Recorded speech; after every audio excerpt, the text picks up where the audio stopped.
Meus caros, vivam! Hão de estranhar por eu aparecer tão pouco nos últimos dias e quando apareço é a conduzir, mas a explicação é simples.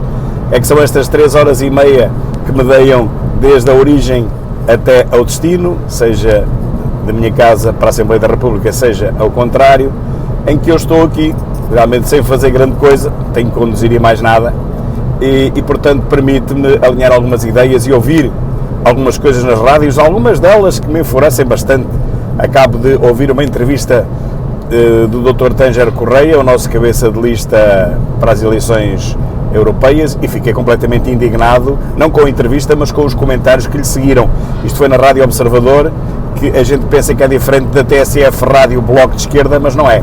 Acaba por ser tudo quase a mesma coisa. Mas já lá vamos.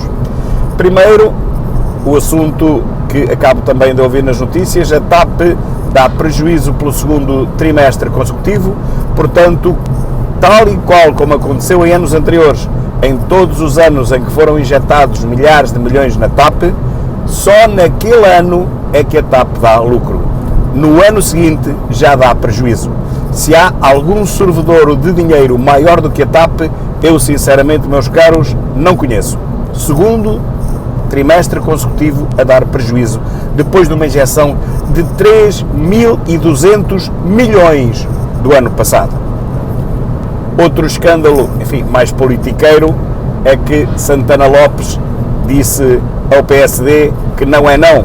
Foi agora convidado para suceder a Ana Jorge nos destinos da Santa Casa da Misericórdia, mas preferiu continuar como Presidente da Câmara da Figueira da Foz e mandou-os dar uma volta. Ora, aí está o não é não de um ex-social-democrata que continua a ser-lo. Ele próprio diz que continua a ser social-democrata, embora tenha saído do PSD, e que disse a Montenegro, mais uma vez, que não é não. Montenegro ou não tem sorte ou não tem jeito, porque tudo quanto ele tenta fazer sai-lhe errado. Há quem diga que este governo só dura até ao orçamento. Eu não sei se durará até ao orçamento, se não, tenho um dedo que me diz que vai passar o orçamento. Tenho um dedo que me diz isso, mas o futuro a Deus pertence, e que as coisas não lhe têm corrido bem, isso é mais do que óbvio. Montenegro só tem feito disparates e tem dito pior do que tem feito.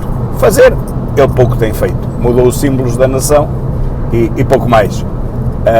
Nas folhas oficiais, que parece que no Ministério da Educação continuam os antigos, pelo menos é o que se tem visto nas redes sociais, documentos com data recente ainda com os símbolos antigos. Portanto, acho que nem isso ele conseguiu.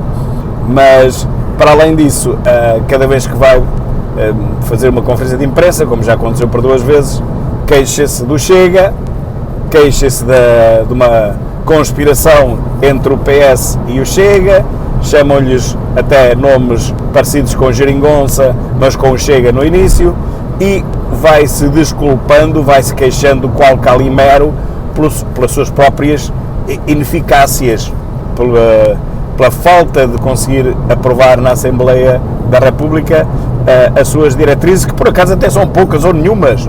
Ainda agora, esta semana, ele nem sequer, o PSD, nem sequer propôs nenhum projeto de lei. Portanto, limitou-se a votar os projetos de leis dos outros e os projetos de resolução. Portanto, meus caros, eu nem percebo bem que raio de governo é este. Pediu 60 dias para reativar o SNS ou para fazer ali uma operação quase revolução no SNS. Desses 60 dias passaram 35 ou 36, caiu-lhes tudo em cima ontem, e eles dizem, e é a única razão que têm, que os 60 dias ainda não passaram, mas a verdade é que continua tudo tal como estava no final do governo de Costa.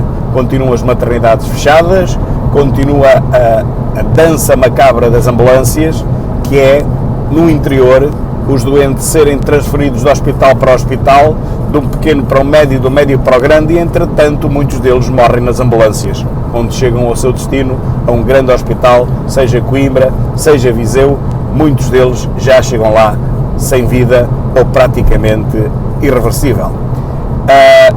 Ninguém fala nisto, nós temos notícias disto todos os dias aqui no interior, ninguém fala nisto, a comunicação social não quer saber.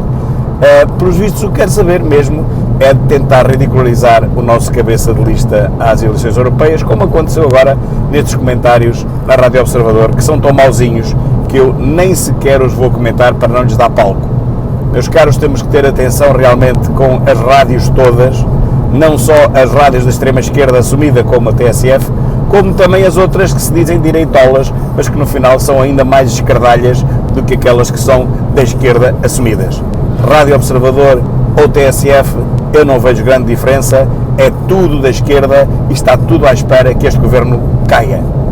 Nenhum jornalista mudou da esquerda para a direita, como era costume antigamente, porque já perceberam que este governo não tem pernas para andar e, portanto, continuam alocados na sua esquerda e extrema esquerda à espera que o governo caia. Vamos ver se eles têm sorte ou não.